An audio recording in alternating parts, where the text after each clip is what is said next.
Assalamualaikum warahmatullahi wabarakatuh. Selamat bertemu kembali dengan saya, Ibu Andri Pramesyanti Pramono. Kali ini kita akan membahas tentang komunikasi sel. Baik, apa itu komunikasi sel? Jadi, komunikasi sel itu adalah suatu mekanisme dari sel dalam berinteraksi satu sama lain, gitu ya. Mengapa mereka harus berkomunikasi? Karena di dalam mekanisme di tubuh seperti metabolisme, kemudian banyak hal lain ya, seperti pertumbuhan, itu memerlukan sesuatu keteraturan, pengorganisasian gitu ya. Jadi di tubuh kita ini teratur sehingga dia bisa memberikan metabolisme yang baik ya, atau bisa melawan penyakit dan sebagainya. Nah, itu butuh koordinasi. Bagaimana sel itu mengkoordinasi antara satu sama lain? Mereka berkomunikasi. Caranya dengan mengirimkan sinyal-sinyal tertentu yang dapat ditangkap oleh sel lain gitu. Nah, kemudian komunikasinya itu bisa juga dekat dengan sel sebelahnya, bisa juga dengan sel yang jauh letaknya di bagian tubuh lain, sehingga dia harus mengirimkan sinyal tertentu yang bisa berjalan ke arah sel itu dan bisa ditangkap oleh sel yang ada di bagian tubuh lain. Nah, pada gambar ini adalah gambar yang sederhana untuk menggambarkan komunikasi sel. Secara keseluruhan, komunikasi sel itu kebanyakan adalah secara ekstraseluler ya. Jadi di sini gambarnya ada ekstraseluler signal molekul ya. Molekul itu dilepaskan oleh sel-sel yang sel lain, kemudian nanti akan ditangkap oleh reseptor protein yang berada di membran plasma. Lalu di membran plasma ini akan mengaktifasi intraseluler protein-protein yang ada di dalam sel. Dalam sel itu atau di sitoplasma sel, dan bisa mengaktifasi contohnya enzim metabolik ya, sehingga merubah metabolisme dari sel-sel atau dan jaringan tertentu. Bisa juga dia mengaktifasi protein-protein regulator ya, yang dibutuhkan dalam suatu proses tertentu, contohnya misalnya pembelahan atau untuk replikasi dan sebagainya. Nah, itu dia diaktifasi melalui sinyal-sinyal molekul itu. Kemudian juga bisa untuk mengaktifasi sitoskeletal, protein sitoskeletal ya contohnya. Nah, itu sehingga nanti bentuk dari sel itu juga bisa berubah sesuai dengan fungsi yang dibutuhkan oleh tubuh gitu ya. Jadi sel itu bisa berubah bentuk atau juga bisa bergerak ke tempat tertentu, contohnya seperti sel imun gitu ya, dan dia bisa mencari antigen-antigen yang memang harus dihancurkan, contohnya virus atau bakteri. Nah, itu dia perlu bergerak gitu. Nah, itu harus diaktifasi oleh sinyal-sinyal molekul melalui penangkapan yang di reseptor di membran plasma. Nah, protein-protein yang di dalam sel yang bereaksi ya dengan extracellular signal molekul ini disebut dengan protein efektor ya, protein yang terkena efek maksudnya gitu ya dari protein signal itu. Ya, jadi kembali lagi tadi kita membahas tentang komunikasi sel. Sel itu berkomunikasi dengan sel lainnya melalui tadi ya protein molekul ya. Jadi ini contohnya sel ingin berkomunikasi dengan target sel. lalu dia akan memproduksi molekul sinyal yang nanti akan ditangkap oleh target sel yang spesifik. Jadi nggak semua sel ya. Dan makanya reseptor dengan molekul sinyal itu mereka memiliki hanya spesifik tertentu gitu ya. Tidak bisa dia menempel pada reseptor yang bukan memang pasangannya seperti itu. Nah, jadi molekul-molekul sinyal itu bisa berbentuk protein, bisa juga peptida, small peptida ya. Bisa juga asam amino, bisa nukleotida, steroid, retinoid, asam lemak ya, turunan asam lemak, kemudian nitric oxide ya, karbon monoksida dan sebagainya. Jadi tidak hanya protein.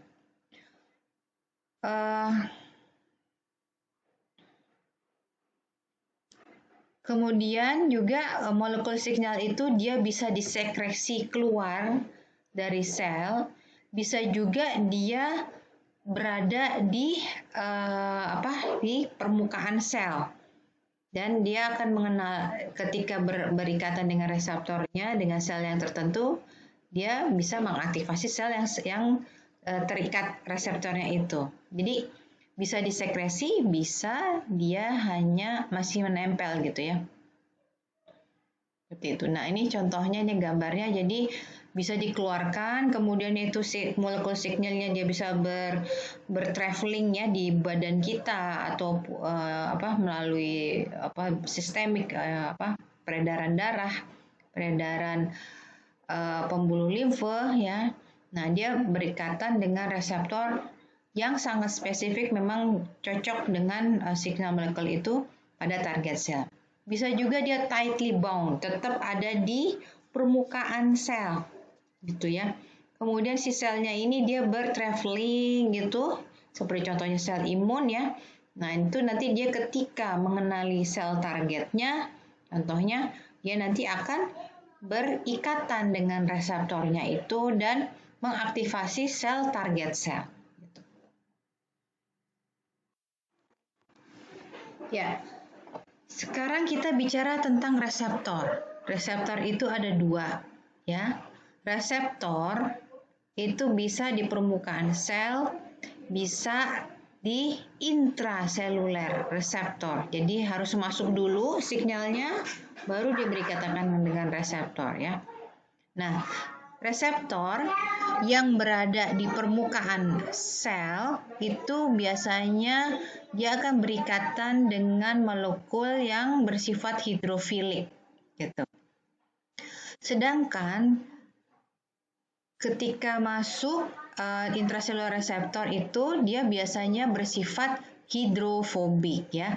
Jadi dia harus masuk dulu, dibawa oleh karier protein tertentu, kemudian masuk ke dalam sel dan dia akan berikatan dengan reseptor tertentu yang berada di dalam sel atau intraseluler. Bentuk dari molekul sinyal ekstraseluler itu bisa mencapai sel-sel di sekitarnya saja ataupun sel-sel yang jauh letaknya. Ya. Contohnya pada A ini dia perlu kontak dependen, jadi yang dekat dengan letaknya dekat dengan itu ya, dengan sel tersebut. Ataupun dengan seperti contohnya parakrin ini, kalau parakrin juga letaknya agak dekat ya, jadi dia molekul sinyalnya itu bisa dikeluarkan dari sel, tetapi dia akan melekat dengan target selnya yang berdekatan. Beda halnya dengan endokrin ya. Kalau endokrin ini berarti masuk ke dalam pembuluh darah.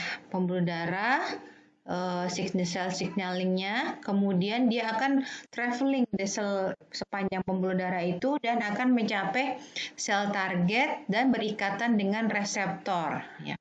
Nah ini endokrin ini prinsip-prinsipnya ini sering dipakai juga untuk cara kerja obat. Jadi, nah, kalau kalian sebagai anak farmasi sangat penting sekali ini mengetahui kerja dari endokrin sel ya, apa yang akan ditarget selnya, kemudian obatnya itu yang akan kita masukkan itu kerjanya seperti apa, berikatan dengan reseptor apa, kemudian mengaktifasi sel signaling apa, dan seterusnya. Ada lagi yang namanya, yang C ini adalah sipnatik ya, sipnat ya, atau enggak. Nah, ini dia untuk neurotransmitter pada sel-sel saraf. Nah, ini ada pada sel-sel akson ya. Nah, ini dia dengan mengeluarkan molekul signal. Nah, molekul signal ini dia akan mengikat dengan reseptor yang ada di sel target yang berdekatan, sehingga bisa mengalirkan sel-sel sipnap ya, seperti itu.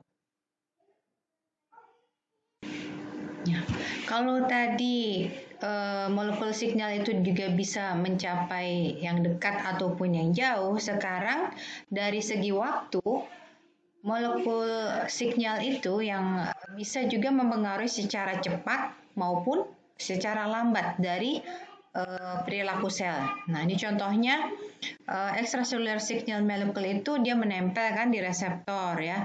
Kemudian nanti dia akan mempengaruhi downstream ya, downstream dari protein-protein sel yang ada di dalam sitoplasma, sehingga dia bisa mempengaruhi secara global perilaku dari sel tersebut. Contohnya untuk pembelahan sel, untuk pertumbuhan. Badan kita kan selalu memperbarui dan meregenerasi sel yang rusak ya, sehingga dia memerlukan sinyal-sinyal tertentu di mana untuk memberitahu sel ini sudah harus diperbaiki, atau misalnya sel ini harus dipertahankan dan sebagainya ya. Nah, itu contoh yang slow ya. Nah, kalau yang fast apa? Itu bisa sampai hitungan second, detik ya, sampai detik. Contohnya seperti pada sipnap ya, pada proses penghantaran impuls saraf yang tadi seperti sudah dijelaskan. Jadi pada sel saraf itu kan harus dengan cepat ya disalurkan, maksudnya dihantarkan. Nah, itu memerlukan molekular signal yang cukup bisa mempengaruhi perilaku sel itu secara cepat gitu ya. Nah, itu bisa hitungan di bawah detik gitu sampai itu. Sel yang sama itu bisa merespon berbagai signal ekstraseluler ya. Contohnya, sel target yang sama bisa ketika diberikan sel signal yang untuk membuat dia supaya tetap hidup ya. Jadi tidak masuk ke dalam ke dalam untuk belum mengalami kerusakan. Jadi sel itu masih bisa belum didaur ulang, jadi masih harus berfungsi secara normal. Itu dia diberikan stimulus ekstraseluler signal itu, di mana sel itu harus tetap hidup gitu. Bisa juga diberikan signal yang lain di mana dia harus membelah ya. Kemudian bisa juga diberikan signal yang lain di mana dia harus berdiferensiasi. Berbeda ya, antara pembelahan dengan diferensiasi itu berbeda. Kalau pembelahan itu dia hanya membelah dari 1 jadi 2, jadi 2, jadi 3. Tapi tipe dari selnya itu tetap itu ya, tidak berubah menjadi sel lain. Contohnya sel jantung, tetap sel jantung. Misalnya, atau sel sel darah ya, tetap sel darah. Tapi dia membelah menjadi lebih banyak. Tapi kalau namanya diferensiasi itu berbeda. Jadi diferensiasi itu jadi selnya itu dia berubah bentuknya. Yang tadi setelah dijelaskan di awal ya, jadi dia bisa berubah bentuk dengan merubah sitoskeletonnya dan sebagainya. Jadi contohnya stem cell gitu ya. Nah, dia harus berubah nih menjadi sel darah atau pun dia menjadi sel otot contohnya. Nah, dia harus membentuk serabut-serabut serat tentunya kan kalau pada sel otot. Nah, itu jadi dia membentuk bentukan seperti itu di mana sitoskeletonnya itu yang menjadi penyangga dari selnya itu dia berubah membentuknya. Bisa juga apoptosis. Apa itu apoptosis? Die, mati ya. Sel itu dia punya program. Jadi nggak bisa selamanya dia membelah terus sampai tak terhingga, tapi dia ada waktunya di mana dia harus dihancurkan ya. Kemudian dibikin lagi yang baru gitu. Contohnya sel darah ya.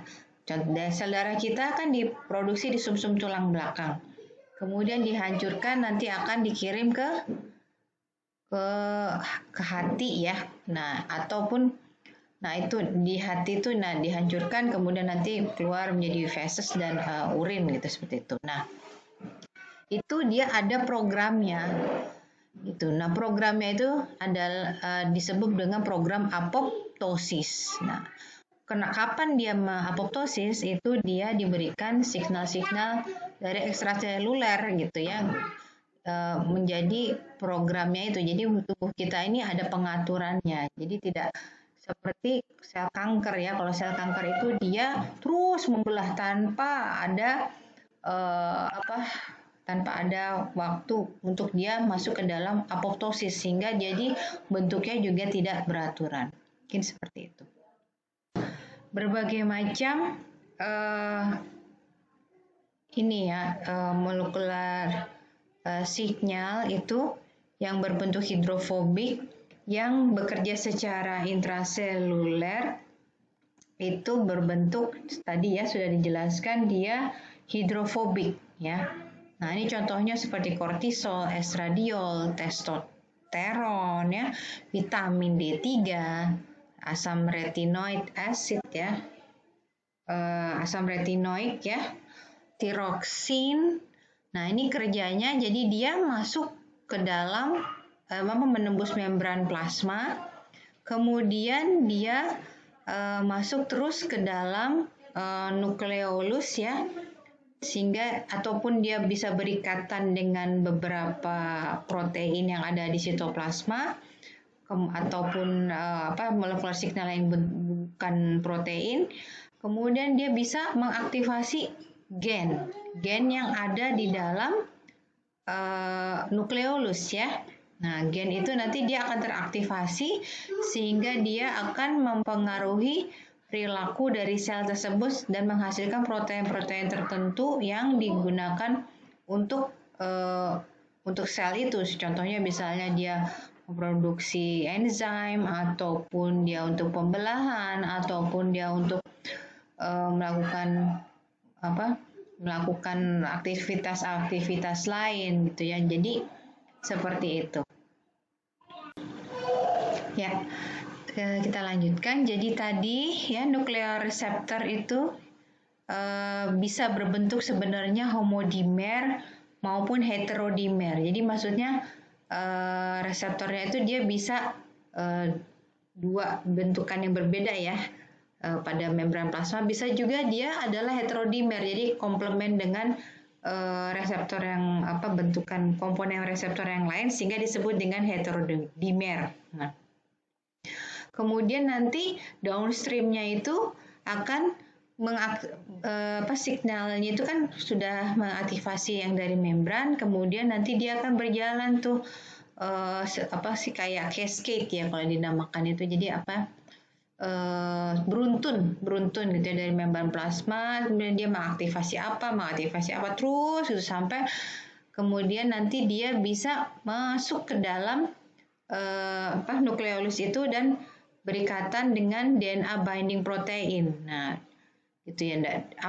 Yang diaktifasi tergantung apanya gitu. Jadi contohnya kortisol reseptor gitu ya. Berarti nanti di gen itu ada DNA binding domain ada DNA-nya di mana itu yang akan mempengaruhi kerja produksi kortisol contohnya, atau produksi estrogen. Dia bisa naik bisa turun gitu kan estrogen. Nah, tergantung dari molekul signalnya itu yang tadi sudah berjalan dari membran plasma terus sampai ke nukleus. Progesteron atau vitamin D.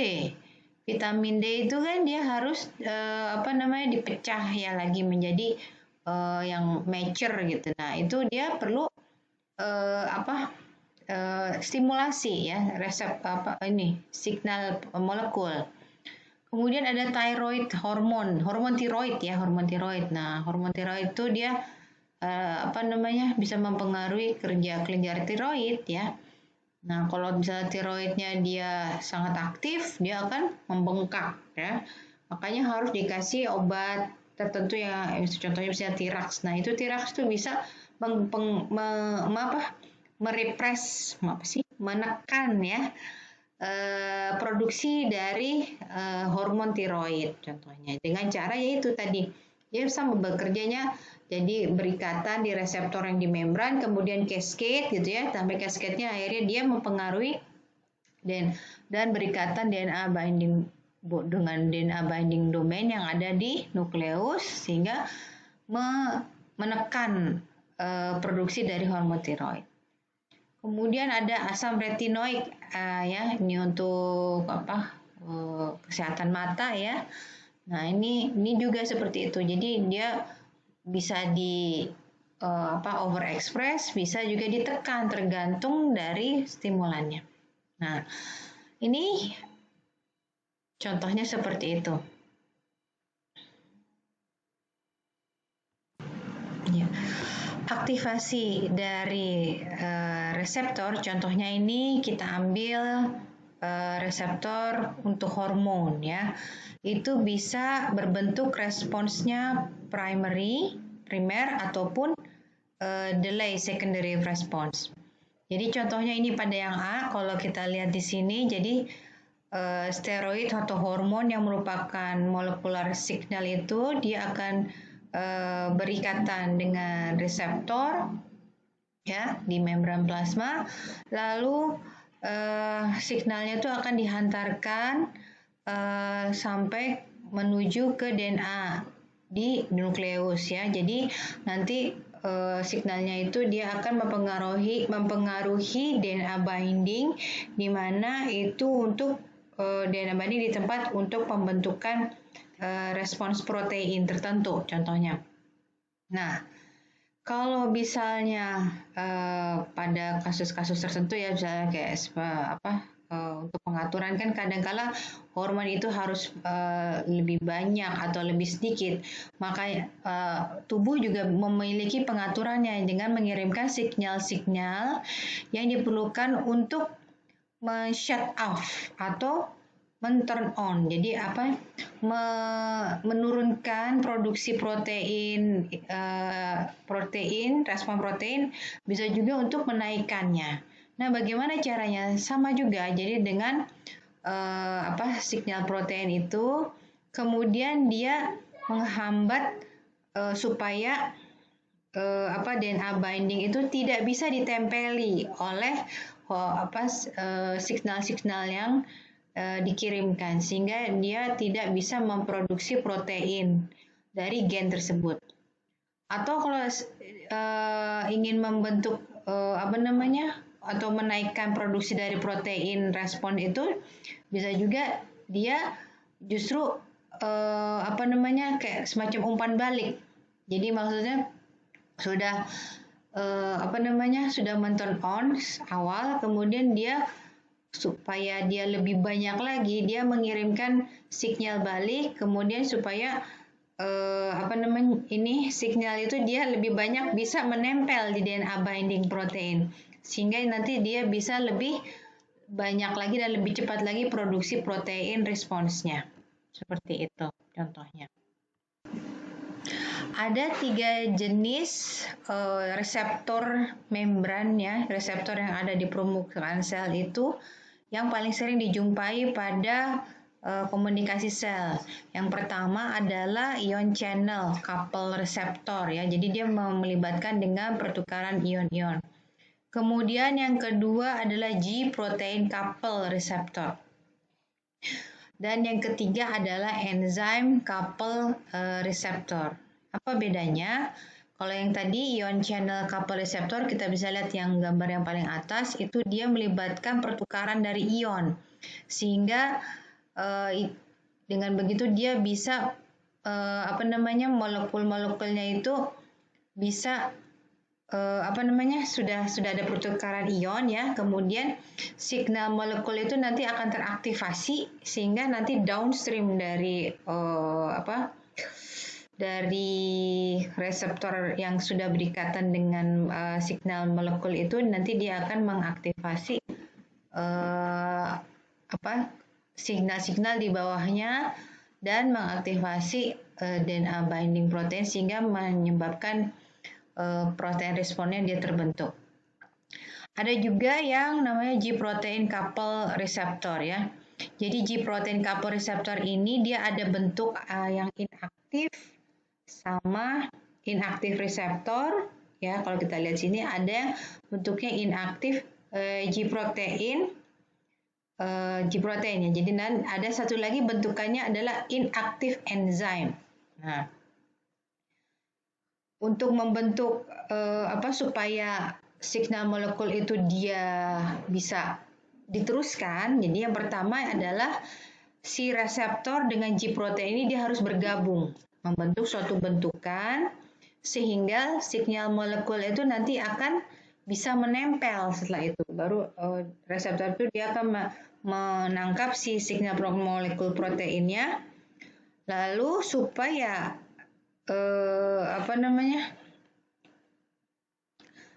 bisa diteruskan, nanti dia si enzim itu dia nanti akan teraktivasi dan mengikat si G proteinnya itu saja, dan si reseptor dengan G protein itu akan terlepas kemudian berikatan dengan activated enzyme. Setelah itu baru bisa molekul itu dia diteruskan ke bawah sampai ke DNA binding protein. Itu G protein couple receptor. Nah, kalau enzim couple receptor itu dia berbentuknya biasanya homodimer atau heterodimer ya. Pokoknya dia dimer ya. Dua gitu, dimer. Dia bisa homo, bisa hetero. Nah, ketika ada signal molekul, dia dimernya itu dia akan bersatu bergabung ya menjadi homodimer, kemudian si proteinnya itu dia akan menempel di reseptor homodimer itu atau heterodimer, dan ketika sudah bergabung baru dia akan meneruskan si signal molekul itu sampai ke nukleus, sampai ke DNA binding protein dan menghasilkan protein respon gitu ya, seperti itu. Jadi ada 3 tadi, ion channel couple receptor, G protein couple receptor, dan enzim couple receptor. Ini adalah bentuk dari G protein couple cell surface receptor atau sering disebut dengan GPCRS ya. Nah, ini sebagian besar si G protein couple ini dia berada di ekstraselular space ya, sebagian kecil di sitosol dan plasma membran. Jadi ini adalah bentuknya. Berikut adalah bentuk dari G protein yang inaktif ya. Jadi ini A itu adalah bentuk yang inaktif. Tapi kalau dalam bentuk 3-dimensional structure-nya itu adalah seperti itu. Jadi GDP binding site-nya itu ya di daerah itu. Kemudian ada alpha, beta, dan gamma change ya. Nanti dia akan membentuk suatu kesatuan ya, dan itu disebut dengan G protein yang inaktif. Nah, G protein yang inaktif tadi, jadi dia udah ada GPCR-nya, reseptornya, kemudian inaktif G proteinnya yang tergabung ya tadi. Nah, kemudian ketika ada extracellular signal molekul itu, si inaktif G protein ini nanti dia akan mengikat GTP, melepaskan GDP ya. Kemudian dia mengikat GTP sehingga dia jadi activated jadinya. Nah, sudah aktif, kemudian molekul dari signal itu dia akan berikatan dan setelah itu dia sudah akan meneruskan sinyal molekul itu terus ke bawah ke sitosol sampai ke nukleus lalu ke DNA binding protein dan menghasilkan respon protein tertentu untuk perilaku dari sel, untuk merubah perilaku dari sel itu, apa itu dia memproduksi enzim atau hormon atau misalnya dia diharuskan untuk menghasilkan protein-protein tertentu gitu ya, seperti itu. Nah, contoh dari G protein couple receptor ini adalah neurotransmitter serotonin ya. Jadi ketika ada serotonin itu dia itu signal molekulnya ya signal molekul ekstraselulernya ya. Nah, ini contohnya yang sebelah kiri ini adalah sel saraf. Ketika dia itu berwarna biru, itu siklik AMP-nya dia tidak low ya, maksudnya tidak tinggi. Kuning intermediate, merah itu paling tinggi. Ya, jadi responsnya ya. Jadi ketika ditambahkan serotonin, nanti dia akan masuk ke jalur siklik AMP ya, untuk bisa mentransmisikan neuron itu ya, transmitter itu ya. Nah, itu yang terjadi. Jadi di sini dilihat ketika ditambahkan serotonin, daerah yang berwarna merah itu adalah daerah yang banyak teraktivasi dan membentuk siklik AMP atau downstream signal dari serotonin. Ya, ini adalah proses siklik AMP ya. Untuk meningkatkan siklik AMP itu dengan ada penambahan adeninyl siklase ya. Jadi ketika ditambahkan adeninyl siklase, dia akan kehilangan 2 gugus fosfat sehingga menghasilkan AMP ya, 5 aksen AMP seperti itu.